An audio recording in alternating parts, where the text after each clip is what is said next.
Hello, everybody. All of my crane operators, my horse girls, my earthworm enthusiasts, my forklift certifiers, my harpsichord tuners, my pharmacists. I'm Jessica Seeley, for I have been dubbed thee, and you are my shitmates on this timeline that I think of as kind of the fire festival of timelines. It does feel like there's kind of a finance bro at the helm. The lord of this timeline is just like on a lot of cocaine, and he's just got a lot of ideas, and he just like really knows when to strike. He's just like, I'm a timeline lord. I have a lot of instinct about when the right time is to do things, and I do it. And that's just like kind of what's special about me is like my ideas and my instincts, like that can't really be taught, even though I did go to Yale.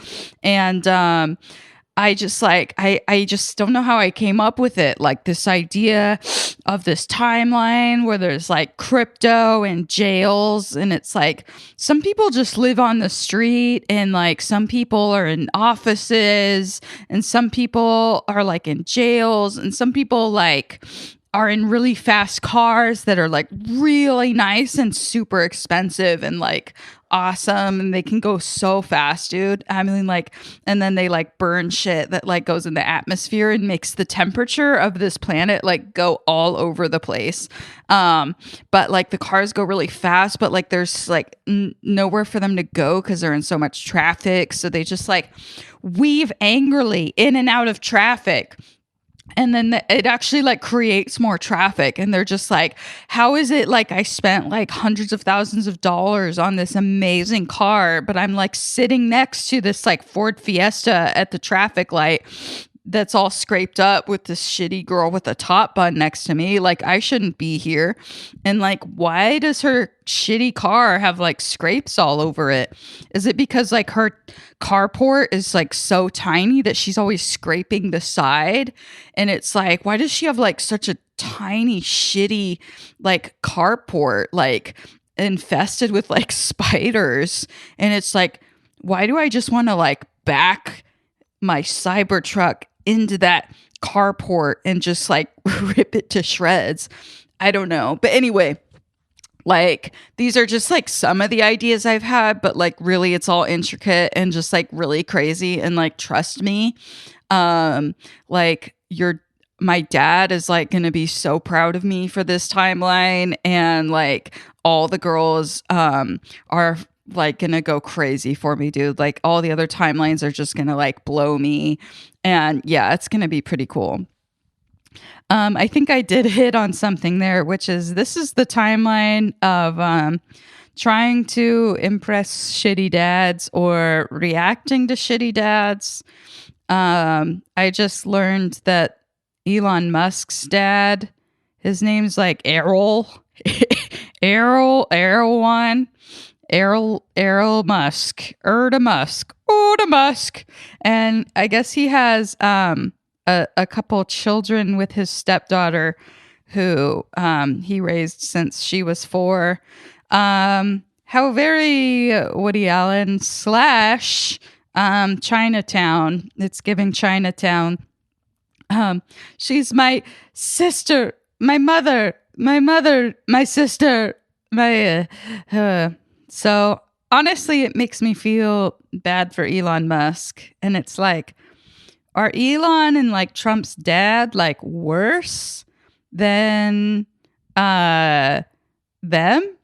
I don't even know if I'm mad at these guys anymore because I don't even really believe in free will. But I guess the lesson to be learned is like, whoever your shitty dad is out there, even if it's not your dad, but we all have like just shitty dad figures in our life. Like, fuck them, dude. They suck. They're fucking creeps. And I talk with Alan Strickland Williams in this pod about such things. Jay Griffith of Griffith Park. And we mentioned pulling all the water from the Central Valley to make LA. And in that episode, we're like, and I'm glad they did. Well, I'm glad we have this city in Griffith Park. But I want to come out and say that in the end, I'm not glad. I'm glad that I have these things in the context of my life now, but I wish life very different. I wish no colonialism. I wish no kill planet. And I wish no Mulholland. I wish no Musk. I wish no Trump. Do the lords of time grant thee my wishes? I think they don't. And the reason is because I don't shave my pubes. I think the Lord of this timeline does not respect the fact that I've gone full bush. Speaking of full bush, I went to the Ren Fair this week. I did just have a bad thought about the Renaissance, which is like, oh, I said full bush because I imagine most people in that time have a full bush. But in the paintings of these naked ladies, for the most part, they have nothing. But I imagine that they didn't shave at that time. So the inspiration is just girls that haven't grown any hair yet. Oh, I don't like this thought. And I wanted to say positive things about the Renaissance Fair, because we are going and kind of playing at a time and escaping this time and thinking about a time when art and learnedness is our gods, and we become enlightened and create great beauty, as opposed to like the affront to nature that is like the Cybertruck. No ode to form there, in my opinion.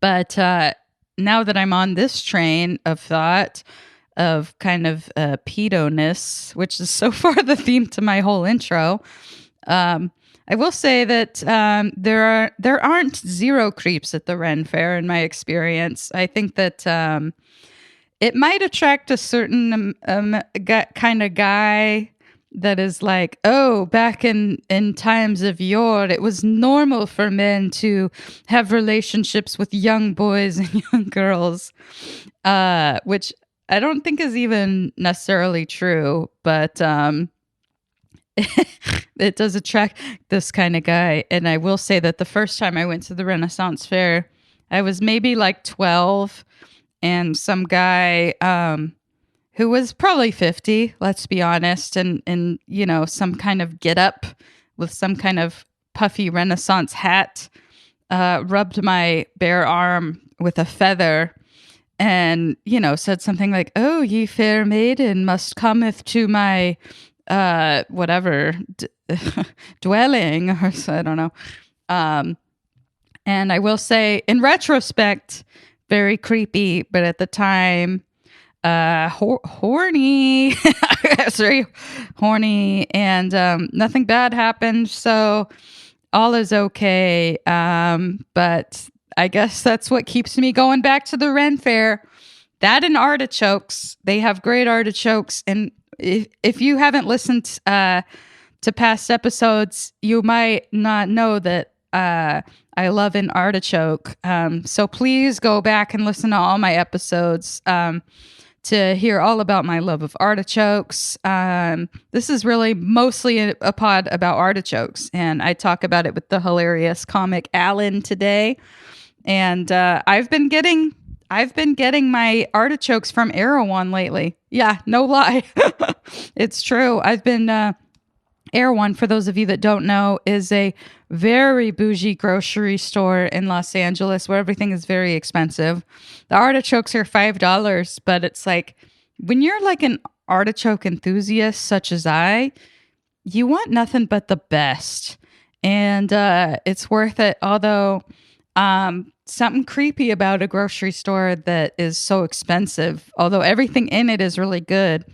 And I learned that Erewhon is a book by Butler that's like a parody sort of the Victorian age, where it's punishable to be sick. And this is what I read from Wikipedia, but I got to read this book, Erewhon. It says, which of course is nowhere spelled backwards. And Wikipedia says on this book, I would read it, listen, but I've got so many books to read right now. They're all piled up literally right in front of me. It says, in Erewhon, illness is a crime and a crime is illness. As a result, citizens are imprisoned for offenses like physical ailments, misfortune, or ugliness, while those who commit conventional crimes like fraud or theft are seen more sympathetically as exhibiting symptoms of moral afflictions and prescribed sessions with basically a therapist. And that's off Wikipedia. Listen, you can listen to my podcast or you can go to Wikipedia. Those are your choices. But I think it was funny how it mentioned that fraud or theft are crimes that are seen more sympathetically because Erewhon is a racket. LA in general is a racket right now. The Ren Fair was a racket. You just have to pay a lot of money for a basic, nice experience these days. And it is a crime because what used to be normal, like, hey, just a nice, normal artichoke grown in good soil is now super expensive. And it's all just very dystopic.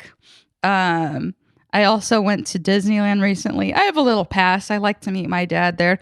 But God, what a racket that has become. And I know it's always been a racket, but it's kind of like late stage capitalism is just like on steroids right now.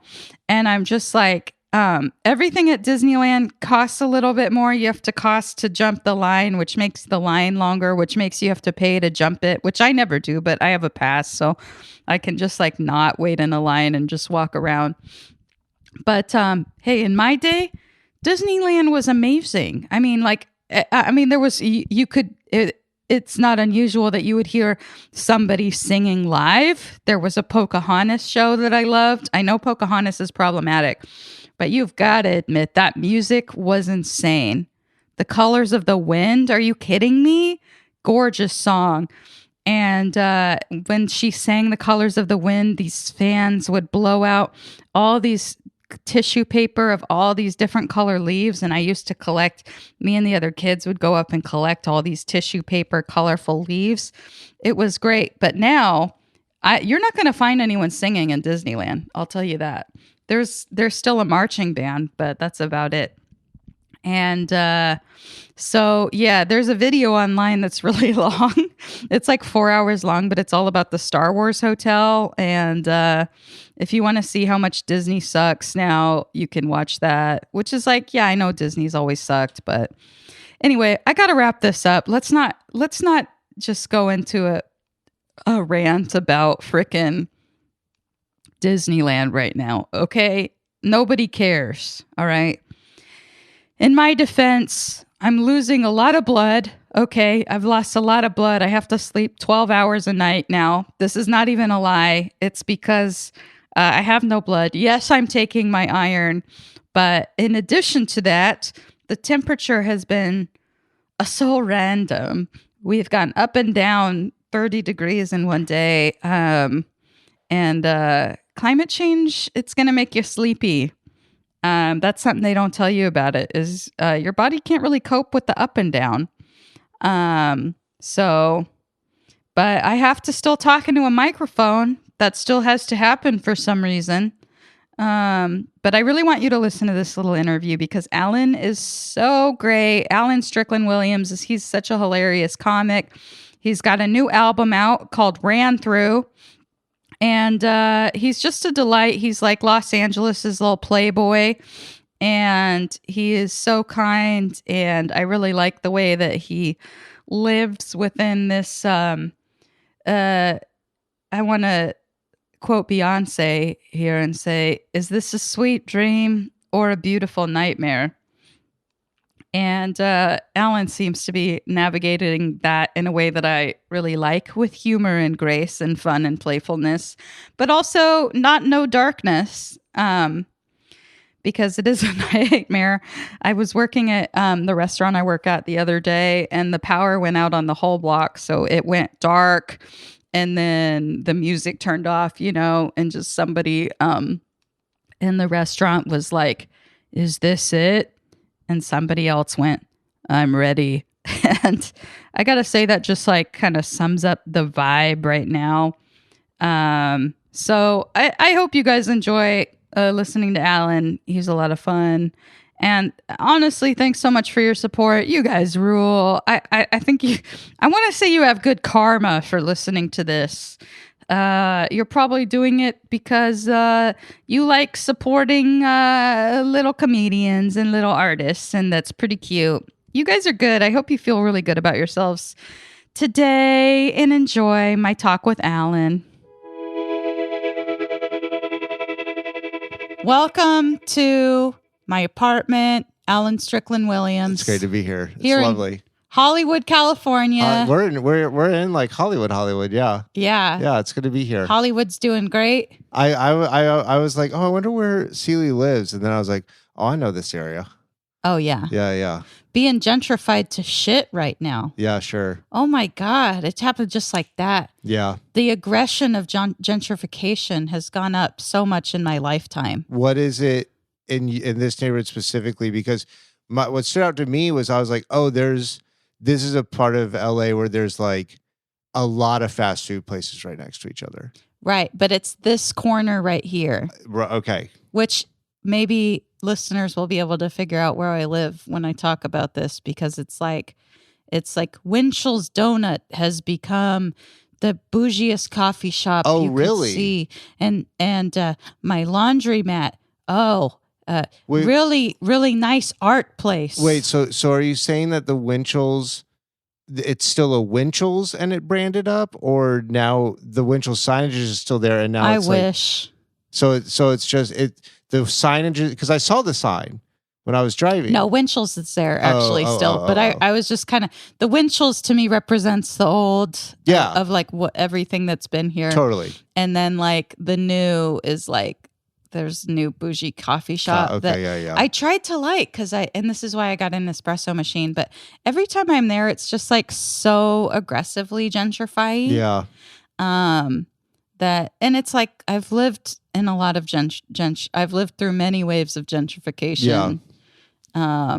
Well, I'm not a coffee snob, so paying like more than $5 for a cup of coffee just makes absolutely zero sense to me. And then you go to, have you ever been to Philippe's? It's like downtown Chinatown area. Mm-mm. It's like, LA's whole thing is like, LA is where like the home of the French dip sandwich. And I don't even know if that's true, but this place Philippe's, there's Kohl's. Anyway, Philippe's is the place that's like very like blue collar, very low price point. There's like sawdust on the floor. It's like, it's just like what I'm trying to say is coffee there is 46 cents, like a mug of coffee. And I'm like, and the coffee is, to me, it's good. It's probably not actually coffee. Well, it's better than diner coffee, at least. But I think it's called like Gavina or something like that. Okay. But I'm like, if you can get a cup of coffee for 46 cents, paying anything else just is so crazy to me. But I don't get the joy out of. I'm coffee weird and bad with do. money. Oh, really? I'm weird. I'm like, I don't really look at how much stuff costs. I'm just like so poor that I'm like, if it goes through, it goes through. That's really funny. Let's It's just totally binary. I'm not going to have money by not spending money. So let's just spend it and see. And yeah, I spend a lot on coffee and all these things. And I think it's because I'm not going to buy a house. I'm not going to be able to have kids or whatever. Like, and I don't drink alcohol. So I'm like, give me a nice, froth it up. But then every time I'm at this one, like, it's almost like I'm not supposed to be there. Mm. Yeah. It's like, there's my old laundromat. We were talking about laundry earlier. Mm-hmm. Best laundromat ever. This laundromat. It was called Laundrywood. Okay. Used to be Laundrywood Land. Yeah. But they actually changed it. Oh, really? No, I'm just kidding. Oh, that's funny. Okay. That's funny. But it was one of those giant laundromat. The folding tables were marble. Everything was clean and air conditioned. They had little vending machines. You could buy a sticker. Mm-hmm. It's like, let's make it an experience. There's massage chairs, community. Oh, massage chairs. That's cool. Yeah, community. They're doing little video games for the kids to race cars, Yeah. whatever. And now it's like it's nice, but it's an art gallery and it's really nice. And the parking is valet. Wait. So it's just no longer a laundromat at all anymore. No. Yeah. Everything is, it's completely renovated. Laundromat to art gallery. And I go to the gallery and it's like, it's like nice. Yeah. The art is nice, Yeah. but I like to tell the people. And then there's also a jewelry store like in the back of it, really expensive. And I go in there and I'm like, I used to do laundry here. And then everyone else is like, we're buying diamonds, excuse us. And I'm like, I live right up the street. And then in the coffee shop, you're like by opinion, you're like, this is where the washers were. You just like keep going with it. Yeah. Oh, they had vending machines. You could buy. Not as expensive as this stuff. Yeah, you could buy stickers, jawbreakers. There used to be art in here. They sold stickers. Oh yeah, there was art in a way, and then you could see the MS-13 tags through the windows. No more windows in here. Yep. Yeah, it's happening all over. Yeah, and I'm just like, God, I just miss MS-13. Yeah. Yeah. MS-13 really. A lot of people concerned about it in this country. Well, I used to live in MacArthur Park, and pretty hairy down there. It's gentrified a little bit more since I lived there, and I mean, obviously, if I was there, I guess you could make an argument that it was being gentrified. But, yeah, same here. But it's like, it's really like it's still basically what it was. But the MS theater team was all over the place. Never really had any. Issues. I think we need to consider that they're just chill. Yeah, or maybe they're serving maybe they're serving a purpose. Like maybe they're actually because it's their turf, so they're protecting it from other worse. Right. Yeah. You don't want to know what would come in if we didn't MS-14. have MS-13. MS-14 comes in. Yeah. Yeah. Yeah. We're coming out as a pro MS-13 podcast. Yeah, but it's weird because it's like I am white, so I'm like part of the gentrification in a way in this area. But I kind of thought it would never happen here because I've been here about 10 years. And I'm like, it's just one of these neighborhoods you can drive by. You're not going to try to make it a Highland Park. But LA is gentrification personified since day one. Like, because it was just like some rancho or a mission or whatever. And then, like just MacArthur Park itself, that in the 1920s, that's where I think European immigrants moved. Like MacArthur Park used to be where Cantor's was. There's a huge Jewish population there. And then at some point, 50s, whatever, when like the car really started to become like the only way people got around, 60s, whenever that was, earlier than that. But they moved to Fairfax. And or maybe there's someplace Boyle Heights or something, but yeah, it's just like like neighborhoods have always shifted. Yeah, like the fact that Highland Park now is like Echo Park maybe used to be, or well, that's maybe more residential. Echo Park itself is so like I went out there for the first time in years, and I was like, oh my god, yeah. Like even the bars that still exist are so different than they used to be. But I guess that is just sort of. I mean, LA has no sense of. LA has a lot of history, but it has almost zero respect for it. I know.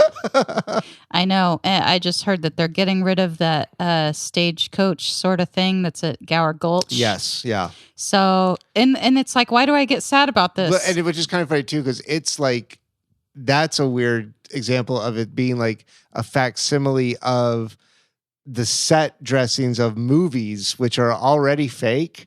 But it is still like, well, but we associate that with Gower Gulch. Okay, there's an element of LA that I love. Yeah. I love LA. I love LA. Yeah. And I grew up here too. Oh, and I love it. I didn't know that. Yeah. Well, I grew up in Cerritos and I moved around a lot. Auto Square. And actually going to Marietta for a, exactly, Auto Square, where I was conceived. Probably. Conceived and delivered at the Auto Square. But the... Conceived at the Jewelry Exchange in Tustin. Delivered at the... Okay, sorry. Yeah, exactly. What's going on, Marietta? Manufacturing tariffs. I'm doing a don't tell, and I lived. great. I lived over there for a while today. I would do anything to not do this don't tell tonight. Why? I just You're not in the mood to perform? I just don't want to drive, and I don't want to perform. I know it's so hokey, but like, because I we've been doing this a long time, and you just go so up and down with it. But it's really funny. Well, now also I've started. I'm letting the Wellbutrin talk right now. I started Wellbutrin. Congratulations! Thank you very much, and it really is helping. But it's so funny because it's like I got booked on shows this week. I've gone, maybe a month or two, month and a half without a booking, longer, and then you get to the point where you're like, oh, you're out of the habit of doing it. So you gotta look at all your shit, consider what's good, what's bad. You gotta do the open mics to then really find out if you're right, and then you do the shows. But I was just like, if I heard myself say this, I would be so mad. But I'm just like, I work a full job, and then I have to drive to wherever to do a show, and I just go, the show's gonna be good. Yeah. And I'm gonna get something out of it. Yeah.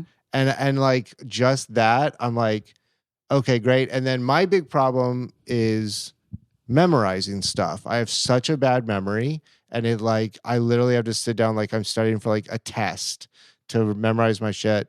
And this week it was the first time in a long time I did shows without having to look at my notebook or anything. I'm like, that's just a win. You're like, rolling. Yeah. Yeah. My memory's gotten worse, but also my thinking on stage. I think I used to be like, here's a riff, there's a riff. No, I don't know. I mean, I'm literally thinking of the last time I saw you at Bab's mic, and you're always snappy. Okay, fresh. that's nice to hear. Yeah. I feel a little. I used to just get on stage and be like, "We'll see what happens." But now if I do that, it's like, "Oh, nothing's happening." Yeah. Uh oh. But I think it's like when I was younger, in my early 20s or whatever. I just like thought everything I thought was so interesting, and I just was like, let's go. Here's all these thoughts, and and now that I feel like I'm actually like learning things and I'm interesting, and like I'm slower now, so I'm like not interesting. Or maybe it's like I hear that, but also I think what happens too as you get older is you just kind of get like, you don't have the need to express in the same way that you used to, because when you're younger, and especially when you're starting something like this, it's like it's all kind of like coming at you, and so you're kind of throwing it back at that. The older you get, you're like, this is how I do it. Mm-hmm. This is who I am. This is what I'm going to talk about, and it's kind of like stimuli can happen, and you can actually choose to not recognize it, not react to it. Whereas I think in the beginning, you hear like a glass clink over here, and it's like or at least maybe this is my just attention issues in general. But yeah, I don't know. But I don't know. It's just stand-up's so funny too, because it's like it almost doesn't even make sense to like be self-critical about it at all, because it's like what I always say is like stand-up's always going to be there. Mm-hmm. An open mic, a show, whatever. Yeah. It's always going to be there. And like when I saw that people started stand-up in the pandemic, I was like, oh, this is just a sick thing to do. Like, this is just a truly like, what are we doing? Like, we really need this so bad. But so I don't know. I try to be more forgiving of myself these days. Oh yeah. Yeah, I'm okay. I go through little shame spirals. I think if you turn your mic just a little like that? No, more like this. Like that? Yeah, that's better. Okay. I start to hear an echo. Okay. I never was so sensitive to sound or cared, but now it's a thing. No, but you're a podcaster now. Yeah, and I got to get you got the cans on. I got to get the mics that are like on those cranes. Yeah. So we don't have to hold them. Yeah. You got to have those cranes. But those can be annoying too, because then it's like the reality of it is it'll pull something. Yeah. It's crazy. Yeah. Yeah. So yeah, going easier on our son. Yeah, I'm going to try to be positive about my Marietta show. But those shows are always pretty good too. Sometimes I get and I'm very grateful for Don't Tell. Yeah. Honestly, it's a good chunk of my shows these days. Yeah, that's great. I think it's kept me a little bit more active. So I'm positive, and it'll be good to go do it. But sometimes I get this vibe that it's like not cool. Don't Tell. Yeah. Well, it is.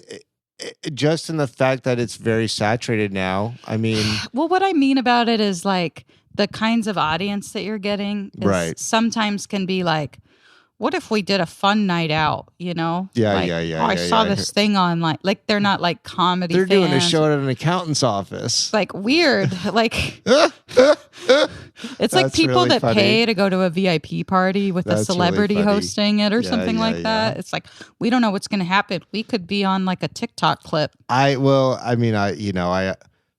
of my biggest problems with stand up is like the prejudgment of an audience or whatever, which just speaks to probably my own shit. But it's just like, it's funny. I did a show recently where I was like, I don't think they're going to get a lot of stuff, and they didn't, but they still had a good time. Yeah. And I still had a good time. That's true. And I just kind of just let it keep going. And then you do a show where you're like, and it's not even like that they're cool or uncool. It's just like these people probably think the same way I do about a lot of stuff.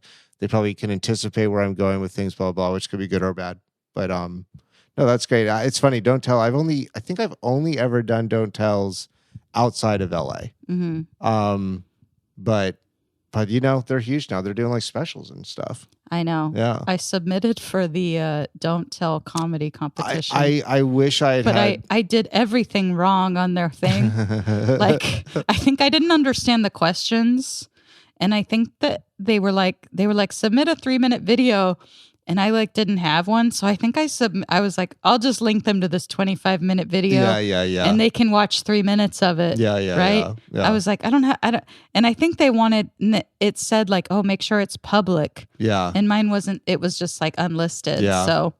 Yeah, that's my thing is I saw that come up and I was like, oh, I should submit to this. And then I was like, wait, I don't have like I have tapes of 3 minutes of where the content's good, but like visually it's not good. And I'm sure that they want to see like something at least a little like somewhat professional, like whatever. I just kind of figured out how to like use my phone to like get a good video from a show. And I just got a phone that's actually can do that. But yeah, it's just so funny. That was my thing. That's why I was like, oh, I really need to get out there more because I should have a tape at the ready. Mm-hmm. 3 minutes. Like I should just have that for whatever. Could send them the old Conan. Yeah, but I think they wanted it to be more recent too. Like that was the thing. I'm like, yeah, I could do that, but it's like, I'm not going to do that material anymore. Like I'm not going to, whatever. But anyway, whatever. I think more stuff will come up. Something that would make me feel more positive about doing comedy right now is like having material that is new and exciting to me. That I'm like, oh, this is saying something. Yeah, this is something connected to who I am right now. But I think that like where I'm at with everything in life is I'm like, I don't know. Yeah. So I need to figure out how to communicate. Well, that's kind of that is kind of the vibe right now too, is that it's like, we don't really know what's going on. And people in charge doesn't seem like they know either, on like every side of every issue. So I don't know. I think about that a lot. Have you ever seen, I can't remember his name now, Adam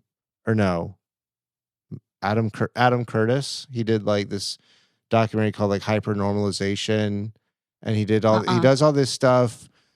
He does like, it's basically like video essays, I guess, where he uses like, I think what he uses is purely footage that like BBC has access to from various things. Okay. And he just sort of calls things together, and he does VO over it that kind of directs to different areas. But he kind of like, this was like a 2016 doc or something. And he kind of was talking about how like now everything's managerial now. Like what we've come to a world where like there are no more like real, like there might be more technological innovations, but for like policies and like government and stuff, it's like you can't really break through to like change anything anymore. All you can do is kind of manage what's already happening.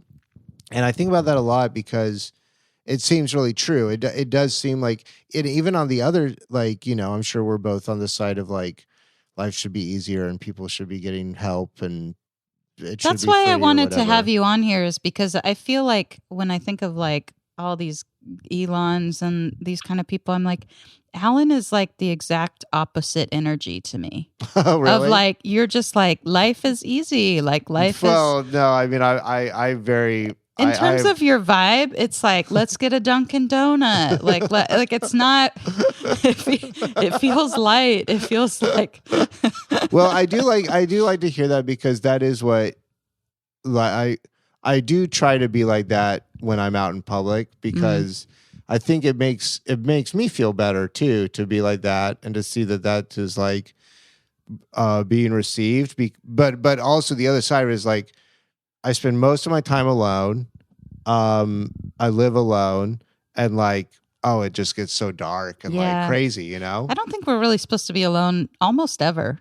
Really? Like maybe like, I do love my alone time. I do love alone time, but I think that I think we're so deregulated or something in our society just by capitalism and all the, and like streets and sirens and that it's just like, I just need to be alone. Like, I don't think how much I need to be alone. I think there's like a conflict of how much I need to be with people and how much I need to be alone. Totally. Yeah.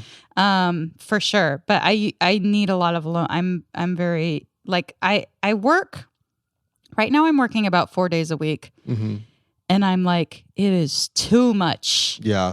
Well, and you're very, I mean, I work way less than most people. But I'm like that in comedy and then trying to socialize and trying to go to the gym or whatever to your go to your therapy. job is so like intensely dealing with people. Yeah. Like that is a thing where it's just like that I mean, and then I realize too, like if I go do a show or a mic, I'm like, that's my socialization. I'm done after that. Mm-hmm. I really don't have anything else after that. To the point, and where I used to like, you know, I'd stay out all night, blah blah blah, and love that and have a good time doing that. I really am now. I'm like, I'm done. I'm tired, and I don't have anything else to say. Yeah, I can stand here and smile, but I'm like, let me just go home and get some rest, you know? Yeah. That's just getting older too, I think. Yeah, but I've always been like that. Like I think I've been staying at home a lot when other comics are out there grinding and hustling. Yeah, sure. I'm not so much of a grinder. I'm not a grinder either. The other day I had a day where it was like my first day off in a minute, and I was like, I have a lot that I want to do, job applications, comedy stuff, podcast stuff. I had all this shit that I was like, I really need to do. But I was like, you know what I'm going to do is I'm going to go to Griffith Park and I'm going to walk around reading the Silmarillion, which is... I love that, Jessica. And it was just the best day. And I'm like, see, that's what I'm talking about. Yeah. I can't work that much because if I'm doing comedy and trying to socialize, do all these other things, I, in addition to all that, need a whole day to walk around and think about dragons. You got to have time to do nothing. And reading specifically. I got back into reading maybe 2.5 years ago. I was like such an avid reader as a child, and then even later. I love reading so much. I truly do. Like, and it's funny you bringing up Tolkien. Like, I remember I was also like, that stuff's stupid. And then at some point, high school, whatever, I started reading it, and I was just like, oh, this is a beautiful world that you get to like jump into, and also it helps. He's like a good writer, and he's saying something too. A lot of fantasy stuff can be kind of just like, okay, what are we really saying here? What does this really mean? But oh my God, that sounds like a perfect day. I live right near Griffith Park, and Griffith Park, I straight up would probably not be here anymore if it wasn't for access to Griffith Park. Griffith Park is so important. Yeah. We need more parks in general. But by the way, Seth is a Tolkien guy too. Great. Yeah, so this is a Tolkien friendly podcast. So do you know the story behind Griffith Park? Why we have it? I do. It's Griffith J. Griffin. Griffith J. Griffith, yeah. Correct me if I'm wrong on any of this. He was a rich guy. Yes. And he tried to have a ranch. He did, yeah. He tried to have a ranch there and it failed. So he donated it to the city. So, okay. And I don't know if you want to share the part about the wife. Yeah, that's was so basically she was the rich one too, right? No, he was a. It's so funny looking back, like especially that era, because you do see just so many parallels to now. He was basically like a mining journalist up in the Bay, and through being a mining journalist, he learned about mining. He started investing in mines and stuff, and he got a lot of money that way. She was probably rich as well, but so yeah, he had all the land. I think it was called Rancho. I forget what it was called, but all that land that's in Griffith Park. I think he was like trying to do like an emu ranch up there. Like he was doing all this weird stuff up there that never really took off. But then he was a teetotaler. He was Griffith J. Griffith. He'd never served in the military in any way, but he was just like this bombastic guy. But turns out he wasn't a teetotaler. He was a secret drunk. Like I think his Wikipedia literally says he was a secret drunk. And that's awesome. And they were out at some hotel. I'm secretly drunk I'm secretly again. drunk right now. I'm Griffith J. Griffith, secretly drunk. Don't tell anybody. So he was functional alcoholic, like you couldn't tell? He was a functional alcoholic, and he got really drunk with his wife out in Santa Monica at some hotel that's not there anymore. And I think the hotel that this happened at, there used to be basically a little roller coaster that went from the hotel out to the beach. Weird stuff happening back then. But yeah, so he basically did William Tell with his wife and shot her in the eye, and she didn't die. But why did he shoot her again? Because he was drunk and he was like trying to play. They were like playing a game. He's probably just being like really sadistic or something. Really, really nefarious. But so then it's like he immediately gets he just loses all this face value. And he's like at risk of losing his entire reputation. So he just goes, okay, well, how can I come back from this? How can I come back from this? And he donates all the land to the city. And the only stipulations are it has to be named after me. And then you can, and then it has to be kept as a public park or whatever. And he called it happened around December. So he called it his Christmas gift to Los Angeles. The Christmas parts made it so much more cringe. But also I'm like, hey, they had cancel culture back then too. And hey, at least then you get a huge public park out of it. Hey, why doesn't freaking all these guys that get Louis C.K. should have just made a big park? Oh no, literally, I do think about that specifically with like the Elons and stuff. I'm like, the robber barons were allowed to be the robber barons because they built some like 500 public libraries across the Eastern Seaboard. Right. They installed like the train line so that yes, they could make money from their cargo and stuff, but like so people could use it. They've just simply footed the bill for stuff and didn't really think about this isn't profitable, blah blah blah. I don't know why these people don't do that because it seems like it would be so easy. It seems like if what they want to be is kind of like these demigods, right? Right. Use your money for that. Don't try to live forever. Literally, like, build a couple schools, put up a dam, like, whatever. Yeah. And then slap your name on it. And, like...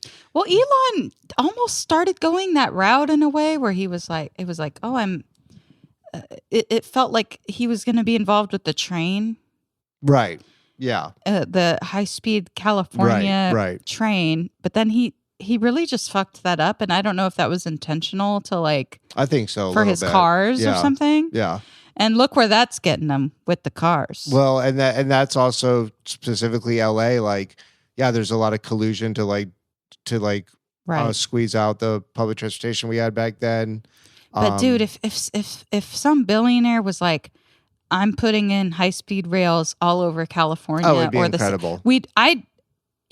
I'd be like, whatever he wants. It'd be incredible too, just because it's like, it would, I didn't really realize until all this stuff was happening with the tariffs. I knew LA was a port city. Obviously it's a port city. We have that map that like, if you look at the line, it goes like, I think Mulaney on his show said it was like cynically drawn. Like it goes all the way to the port.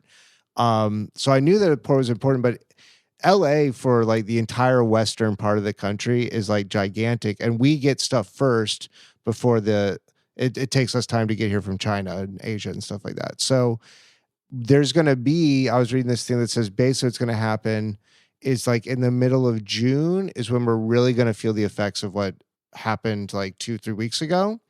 And that's where it's like, oh, if we had high-speed rail, that would help with the infrastructure of whatever you call it, supply chain. So it is, to me, it's just such a like winner on so many levels. And it is so dumb that you can't go from San Diego to Los Angeles up to San Francisco. Yeah. Like, it's just stupid. Yeah, I would love to go up to San Francisco for the day. Oh, yeah. Without driving up that fucking 5 the freeway. 5? Jeez. I mean, I did that for the first time in a long time last year. I went up and did, it's not called Don't Tell. It's called Secret. Or better than therapy. I did better than therapy. Cheaper than therapy. Cheaper than therapy. Sorry. And I was seeing some shows up there or whatever. And I was like, God, this sucks. I was just driving up the 5. I was like, oh, I hate this.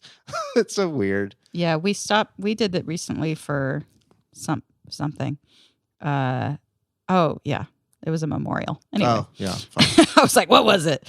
But we stopped at Kettleman City. Sure. Which is like one of the only things.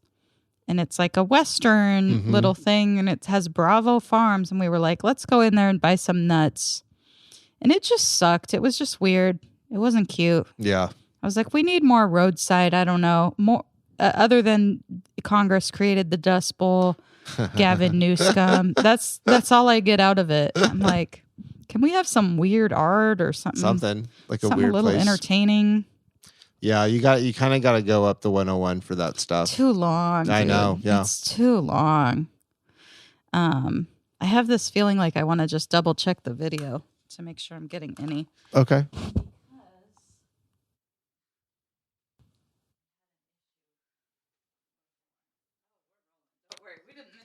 Great. Peace. I want to make sure my phone can see that. Actually, I don't think I need the headphones. I'm not even really hearing that much. Cool. Okay, great. Okay. So then we have an option of me not having headphones. But he says, I might fix my hair.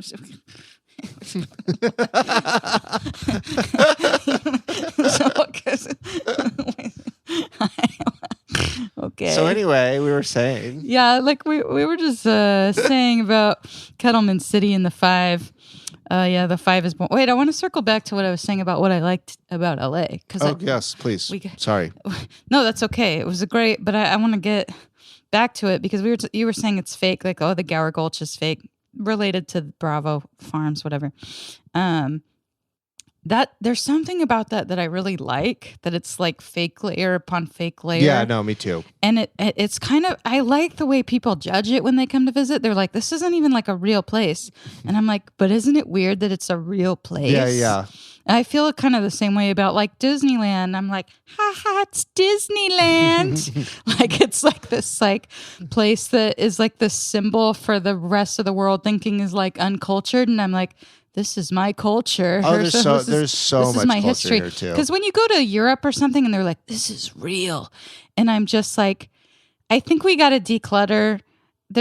You go to, I've only been to Rome and then I've been to Paris, but I think especially Rome, I'm like, this is too much history. Yeah. If I look at one more fucking sculpture that's beautiful and blows my mind, I'm going to have a meltdown. Yeah. I can't look at this much beauty. It's over. It's like, that's how I felt. It's like, imagine what does that do to a person to walk around? Oh, there's so much beautiful everywhere. It makes you suck. And also, it's like, I think there's I'm a big like fan of John Waters. I think there's a lot of beauty in trash, and there's a lot of beauty in like detritus and everything. I was just in. I for the first time I went to London. I went to London. I went to Dublin, Edinburgh, and Glasgow. But I was really taken by how just smaller everything is there. Like, you go to a hotel room and it's like elevators. I'm like, Americans literally could not fit in these elevators. Like, they're so small. And then Edinburgh specifically was like what you're talking about. It was so beautiful, to the point where it's like you feel like you're just in some storybook. Yeah. Like I think it's called like Victoria Street or something. I'm like, I'm like, this is like Harry Potter. And then like you turn the corner and it's like the official Harry Potter store. I'm like, oh, of course she's from here. She based this on this street, like whatever the city is that they go to. But yeah, I totally get that. I mean, that's the other thing too, like talking about the gentrification stuff. It's just like, yeah, LA isn't a real place. It's like, it shouldn't exist. Like we literally took the water from like hundreds of miles away just to make it all work. And I'm thankful they did. I think LA is awesome, but it's I think it's unique in that way, and that it's, and it's not like it's the first time that's ever happened, but just as opposed to like cities on the East Coast that have been there forever, that like clearly were like where people landed a million years ago and became like hubs of transportation, whatever.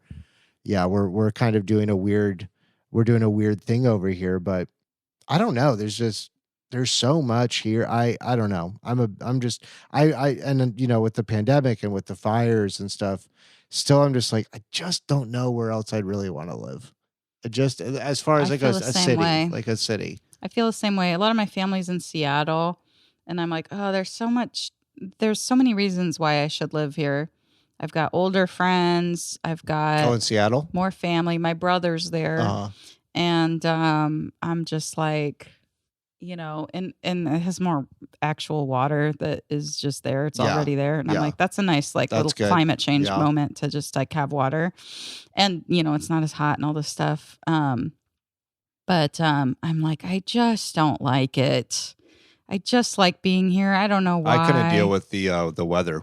Yeah, it is pretty great. I went to college up there, and I did. It was kind of a suicide time. I went to school in upstate New York, and it was like, really bad. I didn't, and I'm from Florida, so I was just totally unprepared for that. And literally even this week here, I'm like, when will the sun ever come out again? I love it though. I love this is my favorite time of year in LA because I just love to hear all the transplants complain about how gloomy it is. I know. Because it's not like Seattle. Look at it right now. I know. But this is the best version of it. It's straight up, it is windy. It is like, it burns off in the afternoon. It's not Florida. It's not a tropical place. It's a cold place. Seattle? LA? No. Yeah. No, LA is like Mediterranean hot summer climate. Yeah, but it's not summer. No. So it's not hot. Yeah. Okay. No. But that's the other Pacific thing. Ocean. I do feel like I moved here in 2008.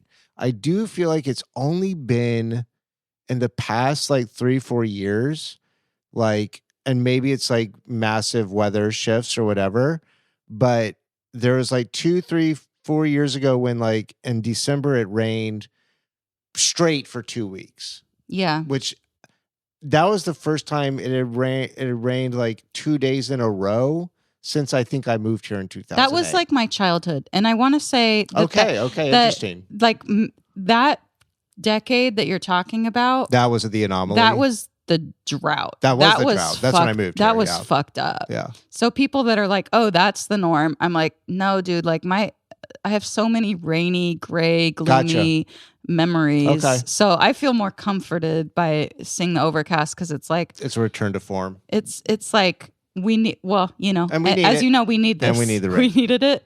But yeah, I just I love seeing people in flip flops and summer dresses, being like, "Why is it so cold?" And I'm like, "This is like my little tiny revenge." Just seeing this, it's like, I don't know why. Well, it's funny because like I've been doing spring cleaning and I've been really trying to purge a lot of stuff, reorganize stuff, and so I like maybe a month ago or 3 weeks ago, I was like, oh, I don't need this winter stuff anymore. I'll put it in the downstairs closet. Mm-hmm. And then like just this week, I was like, I need a sweater.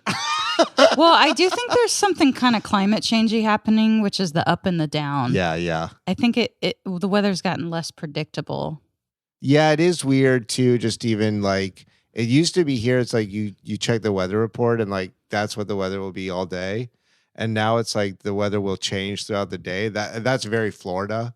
And I'm like, oh, I kind of what I realized is like, I would like to live in like a biodome type situation, like a perfectly like controlled thing. I guess I gotta like move to San Diego or something. But yeah, I'm like I literally was just today. No, just yesterday. I was Googling what California city has the most days of sunshine, which apparently it's Redding, California. So then I was looking at places in Redding, California. That's interesting. Yeah. But that's way up there. That's where you're in a different, I do like it up there, but that's a very different life. You're by Shasta. Yeah. Yeah. Which is where, did you watch the Mother God documentary? Mm-mm. Oh. Wait. That was the one where she drank a bunch of silver. Yes. Yeah, I did see that. Oh my God. That was one of the opening of that, where they just like her mummified blue. Oh, that was crazy. They sell colloidal silver at Sprouts. Yeah. No, I know it's still around. Isn't that weird? Yeah. I don't get what. Well, did you see now people are now like taking iron objects and cooking them in with their food for iron? Well, that's what a cast iron pan does. You get a little bit of iron, I guess, from that. Okay, but this is like they're taking a little iron Snoopy figurine and throwing it in their mac and cheese or whatever. No way. Yeah. Yeah, that's a timeline thing for sure. Yeah, I didn't know this. Yeah, I mean, I'm online all day, every day for like my job, and then because I'm addicted to everything I do, so it's like me too. So I'm like I'm constantly just like scouring for stuff, and yeah, it's really bad out there. I mean, I think that's a big problem too. Is that it's like I know we all talk about the phone being bad and blah blah blah and everything, but it's really not the phone itself that's bad. It's like the panopticon of everything that's bad. We're like, we just see everything that happens, and we're not supposed to. And we're not supposed to have opinions on a lot of this stuff. And we're like, I always think like, back I want to live a simple life. A simple life. But even it's like, maybe not totally simple, but it's like, back in the day when like you watch an old period movie about like 50s or 60s, and like it's the JFK assassination, and you see people in front of an electronics store on the street, and that's how they're watching the news, the TV. I'm like, that's what we need to get back to. We need to get back to like a majority of people getting their news as they're walking by something, and then they go on back to their life. We don't need everybody to have the phones and everything. Yeah. I feel like this goes back to what I was saying about how your vibe to me has like this like understanding of like a simple life, what I said about Dunkin' Donuts, and it's like this vibe of like, yeah, it should just be positive and like or at least or just like appreciating these kinds of the moments you're in, and we can't take in so much. Like one time I remember you were like, how are you? And I was like, I don't know, but I am really into artichokes lately. And then you were like, run with that, see where it takes you. And I just really that's really funny. I really appreciated that you said it because it was funny, and it's like, yeah, that is. But like I do think that that is life. It's just like what's even good. Like I my version of that is I started making lemonade a couple years ago, and now it's like when I'm really stressed or whatever, or even when the weather's bad, I'm like, if I make lemonade and like use mint from my garden, it's like a pot. But if I use mint and do the thing, I'm like, I'm drinking it and I'm just thinking this is nice. I'm thinking this is nice, and I did this for myself and blah blah. Yeah, that's so funny. See where that takes you about artichokes. It's just hilarious. That's stupid. It's really true. Where did that take you? Do you know? Well, it's artichoke season again. Oh, okay, great. Right now. So yeah. I've got 2 in the fridge. Great.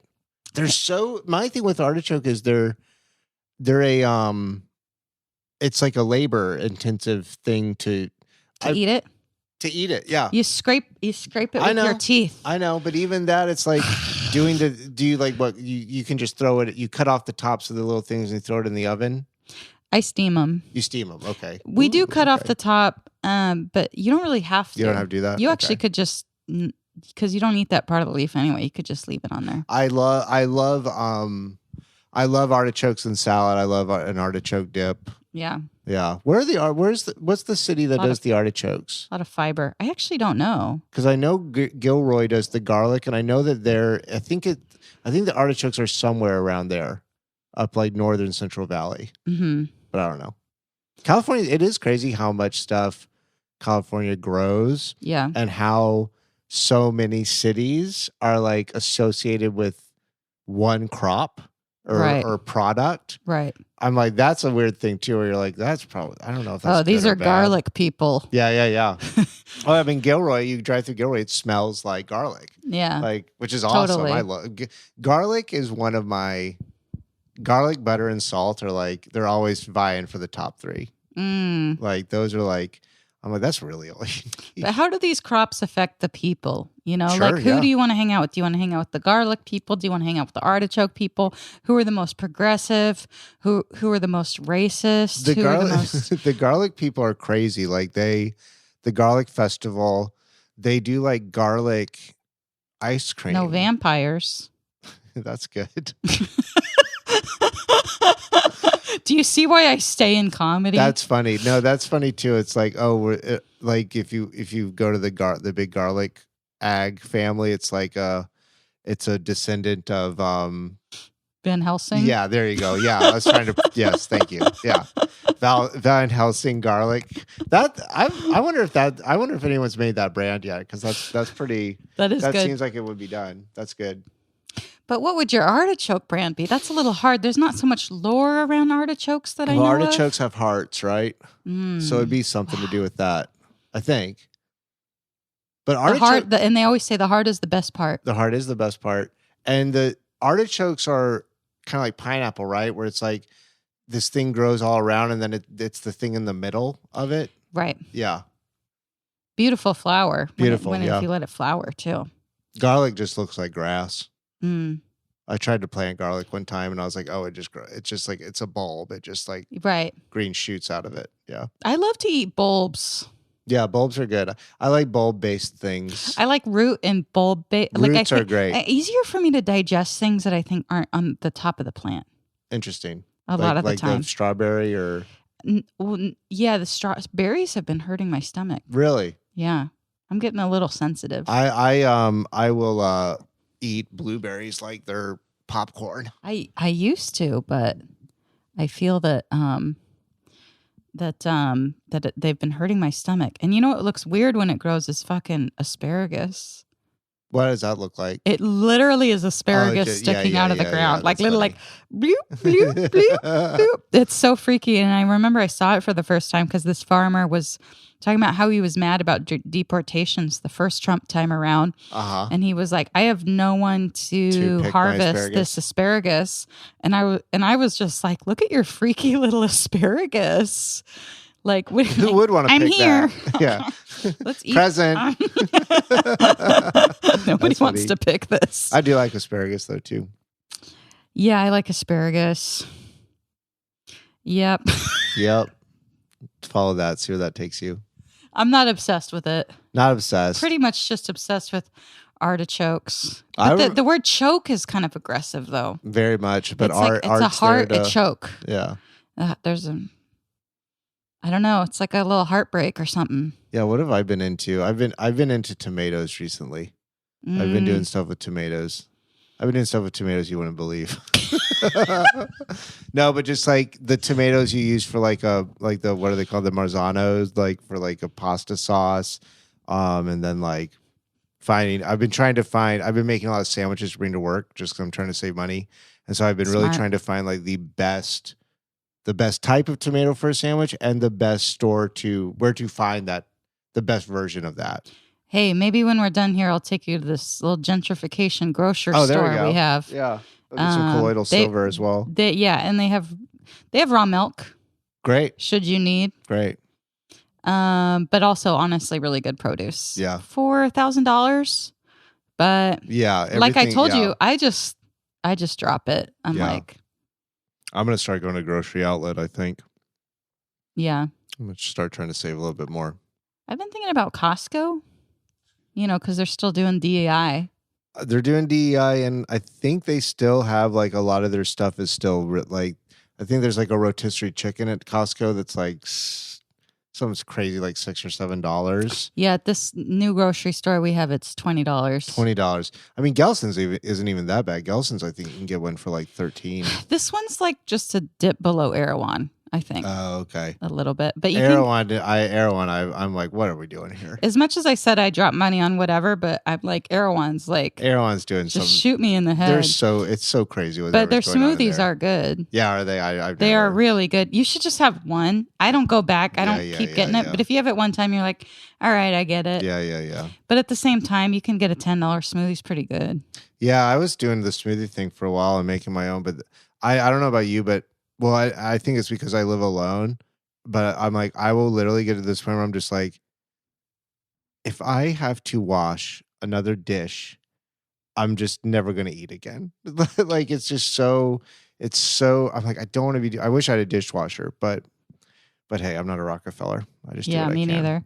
Can I tell you, my partner is kind of the dishwasher. That's nice. A little bit. I do wash them, but he washes them more. And that's what I did at home too. So maybe that's why, like growing up, I would always help with the dishes and trash. But Alex Chicalone's dishes and trash. But I'm laundry. You're laundry? I'm big time laundry. Big time laundry, yeah. I don't mind laundries. But what I've done now, because I go out to the laundromat, which is reasonably ish priced, I kind of make it a thing, and I kind of go to the laundromat and the Wi-Fi is good there, and so I'll work on something or listen to a set or something. What? I did like Laundrywood here, and I felt great doing Laundrywood there, but I've been looking for other laundromats, and I will say there is something negative about lately me going to a laundromat as a woman. And I'm not the kind of woman that I feel unsafe walking around. I don't think I'm generally a target. I'm not that young. I'm not like blonde and thin, and you know what I mean? Like, I'm not 12, so I don't really get. No, dude, when I was 12. Oh my God. Do not let me in a laundromat. No, just like walking around was just insane. Just all the attention. Yeah, men were like, that's what I like. Jesus. It's so bad. Jesus. But now, I'm older and I'm appropriate. Yeah. So they're not interested. So generally I'm like, and I frump it up as well. But this isn't something frumping for safety. That's really funny. That's a bit. But I go to the laundromat, mm-hmm. and there's something I think that men are going there and they're like, I want to see like a frumpy middle-aged woman doing laundry. Really? Because these guys, some of them, you know what I mean? Like, some of them are like, they got nothing left. Yeah. Well, and they're just like, if I could just, they see me folding, and I'm good at folding. I read Marie Kondo's book. They're like, she's good at folding. But so what I'm trying to say is I like the idea of me making a thing of my laundry day. I hear you. There's but I need a women's only laundry. Yeah. Oh, that'd be nice. I love it when a bunch of women are around. We're all doing laundry. Well, and I know this is also just my perspective as being a guy or whatever, but I do think the laundromat near me, where I live, is so residential, I guess. Yeah, I'm sure it's nicer. That it's Hollywood laundromats? Yeah. No, I mean, Hollywood is what it is, and it's just like and it's worse than it used to be too. Even though places are gentrifying, like that makes it worse though. It does. No, and I literally I did a show at the Roosevelt last night, and I parked on a side street and kind of walked down Hollywood Boulevard, and I was just like, oh my God, it's even worse. And it's just like, it's just wild. It's just Wild West. Yeah, it's weird. Yeah.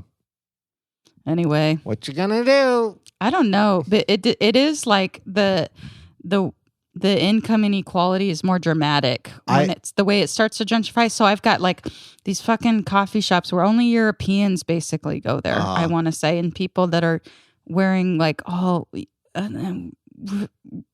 it's like really boring streetwear that's like beige that costs $1,000. That costs $1,000, and then like a gold chain. Yeah. And then like there's a real boredom to wealth these days, where it's like it feels like there should be more eccentricity and maybe character, and it's just being totally stamped out into like what you just talked about. Yeah. And then I was there, and this guy. Remember when wealthy people used to mean something? I know. It's so sad because it's like I was talking to someone online about like Marie Antoinette. Yeah. And I'm like, I would kill for a Marie Antoinette right now. Yeah. Yeah. Just like designing her. She made Versailles. Like she designed. Yeah. She was decorating. She was planting. She was like, ooh, I'm gonna plant this like azalea here. Yeah, I'm gonna like do this garden. I'm gonna powder my wig. Yeah. Ugh, I would die for Elon to powder his little wig, transplant. Yeah. I would die. It's just like, wealth has gotten to the point where it's lost its connection to why it's even fun. Yeah, and I think a lot of that too is also the like we're so digital now that it's like I do think tactile, like, you know, a wad of $100 bills is like you feel it in a way that you don't feel like your bank account being like full or whatever. Full. I can feel how full my bank account is. Maybe if we get Elon's neurochip, we'll be able to feel it. We'll be able to feel it. Yeah. We'll be able to feel the crypto coursing through our veins. Oh no, my sock has a hole in it. As we're talking about wealth. Dang, well, well, I guess these are going in the trash. That's okay. Yeah. Hey, I'll get you some new socks. No, I'm okay. As long as my card goes through, I'm okay. Let's get it. Let's get some socks. That's funny too about how I feel like that's a bit somewhere where it's like it's either going through or it's not. That's my financial planning.